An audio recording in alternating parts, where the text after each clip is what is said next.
Yo, selamat datang di channel Warga Anime, warganya para wibu sedunia. Dan masih bersama Mr. Q di sini.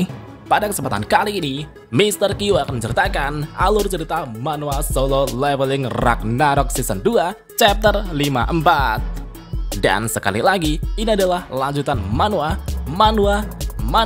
yang sudah hiatus sekitar 4 bulan yang lalu. Di sini kita akan diperlihatkan Suho yang tanpa ragu melawan para hunter rank S sekaligus. Dan kita juga diperlihatkan terungkapnya kebenaran tentang Song Jinwoo yang sedang melawan para penjajah yang ingin menghancurkan bumi. Dan langsung saja, tanpa basa-basi lagi, mari kita mulai.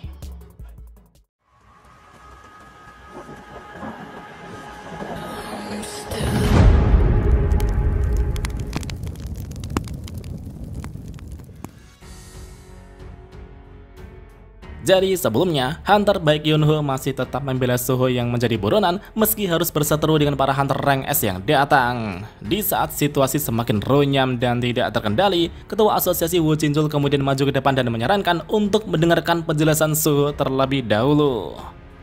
Dan tentunya, semua Hunter yang ada di sana itu pun sangat terkejut dan tak terima dengan keputusan Ketua Asosiasi tersebut. Tapi walaupun keputusannya ditentang, Ketua Wu Jinjul tetap berdiri tenang. Meski wajahnya terlihat tenang, tapi pikirannya dipenuhi dengan pertanyaan yang tak terjawab. Jinjul dalam hati sangat penasaran mengapa hanya dirinya yang mendapatkan ingatan dari kehidupan yang sebelumnya. Mungkinkah Hunter Song Jinwoo sudah tahu sejak awal bahwa suatu hari dia akan pergi meninggalkan dunia yang kacau akibat bencana besar? Kembalinya ingatanku ini mungkin bukan hanya untuk menghadapi perang yang akan terjadi saja, tapi juga demi Suho yang mungkin akan berjuang seorang diri. Setelah mengingat itu, Jinjul kemudian menoleh ke arah Suho dan bertanya, "Hunter Song Suho, apakah kau bisa membuktikan bahwa dirimu tidak bersalah?" Jinjul berharap agar Suho bisa memberikan jawaban yang terbaik. Namun sebelum Suho sempat mengatakan sesuatu, Hunter Choi Jong-in maju di hadapan Ketua Wu Jinjul dan berkata, "Ketua Wu Jinjul, kurasa ini bukan tempat untuk berdiskusi dengan penjahat. Sung Suho sudah tercatat sebagai buronan, bahkan jika alasannya adalah untuk menyelamatkan para warga, dia tetap saja harus bertanggung jawab atas tindakannya." Melihat ketegasan Choi Jong-in, Ketua Wu Jinjul menyadari bahwa masalah terbesar di sini adalah Hunter Choi Jong-in itu sendiri. Jong-in kemudian melanjutkan perkataannya bahwa bagaimanapun juga Sung Suho telah menipu asosiasi dengan pendaftaran palsunya. Dia selalu bergabung dengan Raid yang kasusnya berkaitan dengan Stardust. Terlebih lagi, ada bukti kuat yang mengarah padanya sebagai pelaku pembunuhan Lee Min-sung. Lim Taegyu berteriak dan berkata, "Dengan semua perkataan Hunter Choi Jong-in barusan, bukankah hukuman Suho sudah jelas? Kita harus menahan Suho terlebih dahulu." Dalam hati Ketua Wu Jinjul berkata, "Aku tahu itu keputusan yang tepat. Dilihat bagaimanapun juga, sepertinya memang benar untuk menahannya. Tapi aku yakin Suho pasti memiliki alasan untuk bersikap seperti ini." Dengan tekad kuat, Ketua Wu Jinjul memantapkan tekadnya. Bahkan jika itu berarti aku akan kehilangan semua kepercayaan yang terbangun selama ini, aku akan tetap berada di pihak Suho. Aku tak bisa membiarkan putra Hunter Song Jinwoo sendirian. Setelah memantapkan tekadnya, Ketua Wu Jinjul kemudian berkata, "Hunter Sung Suho adalah yang pertama sampai di lokasi dan menyelamatkan para warga. Kurasa akan berlebihan jika kita langsung menahan Hunter Sung Suho." Mendengar bahwa Ketua Asosiasi bersikeras membela Suho, Choi Jong-in merasakan sesuatu yang aneh. Dalam hati ia berkata, "Aku sudah lama mengenal Ketua Wu Jinjul, tapi aku tak pernah melihatnya membuat keputusan yang salah seperti ini." Aku bertanya-tanya, apa Ketua Wu Jinjul tidak melihat Hunter Lim Taegyu yang tidak akan ragu bertarung di sini? Atau jangan-jangan Ketua Asosiasi memiliki alasan lain untuk melindungi Sung Suho? Bahkan jika itu berarti harus bermusuhan dengan Guild Grim Reaper. Di tengah situasi yang semakin menegang, Suho dengan nada dingin berkata, "Kalian semua tidak perlu bertarung." Dan pada saat itulah Suho melepaskan aura kegelapan hingga membuat semua mata tertuju padanya. Dengan sorot mata yang tajam, Suho berkata, "Aku akan membuktikan bahwa aku tidak bersalah meski caraku mungkin akan sedikit memaksa." Melihat Suho yang melepaskan auranya, Ketua Wu Jinjul berteriak dengan berkata, "Tunggu Hunter Sung Suho!" Sedangkan di satu sisi, Hunter Lim Taegyu kini sudah siap meladeni Suho. Dengan penuh amarah, ia menarik busurnya dan berkata, "Kau pikir aku akan membiarkanmu bertindak seenaknya?" Dan duar!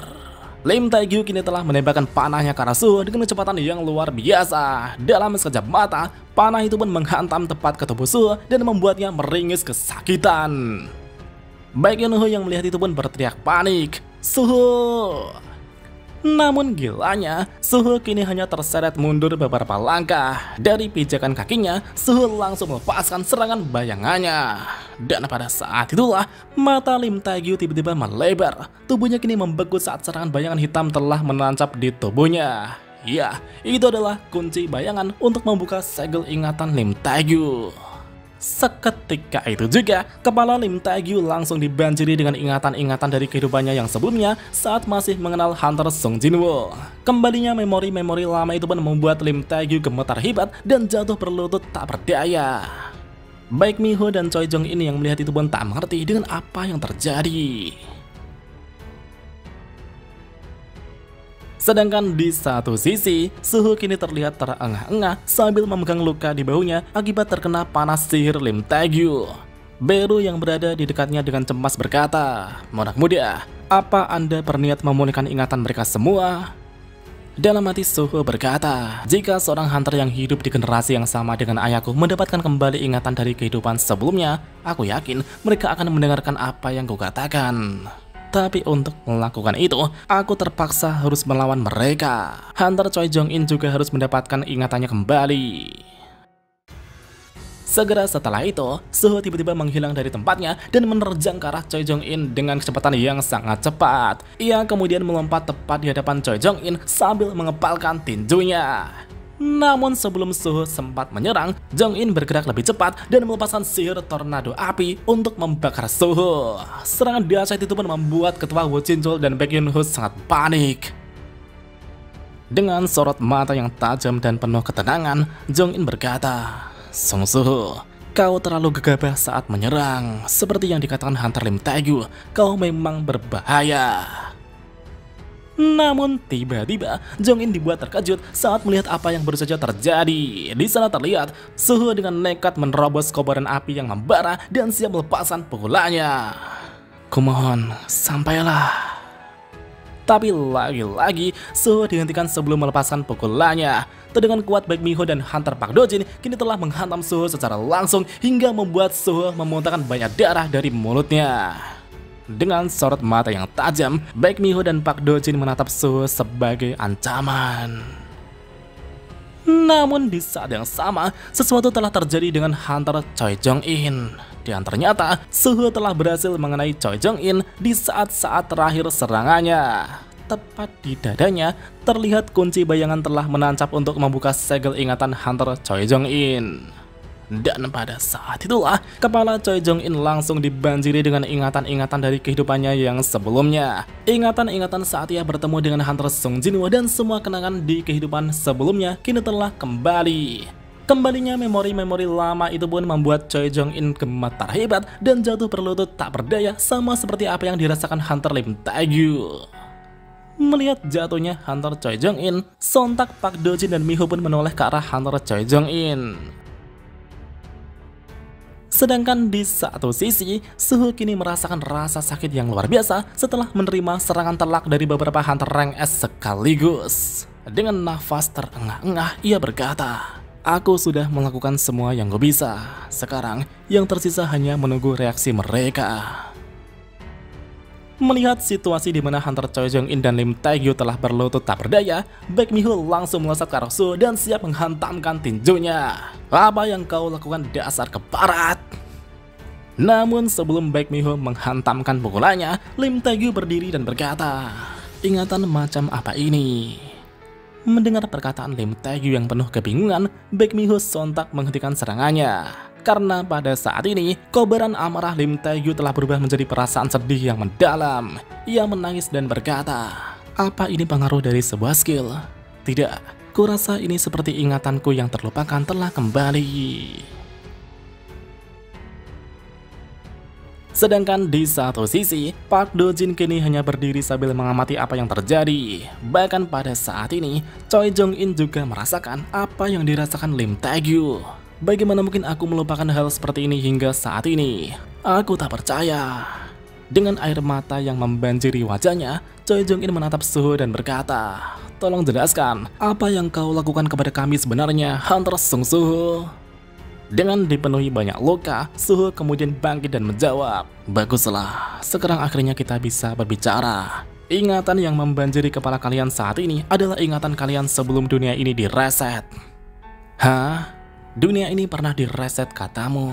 ucap Choi Jong-in dan Lim Tae-gyu yang kebingungan. Suho melanjutkan perkataannya dan mengatakan bahwa dunia ini sudah pernah direset. Itulah sebabnya kedamaian bisa terjaga hingga bencana besar terjadi. Choi Jong-in kemudian bertanya, "Dunia ini direset ya? Apa jangan-jangan Hunter Sung Jinwoo terlibat dalam hal ini?" Mendengar itu, Suho terkesan dengan Choi Jong-in yang mampu menyimpulkan secara kasar tentang apa yang terjadi dengan ayahnya hanya dengan sedikit informasi. "Anda memang hebat, Hunter Choi Jong-in." Melihat situasi yang mulai berpihak pada Suho, Hunter Park Do-jin itu pun terdiam dengan perasaan kesal.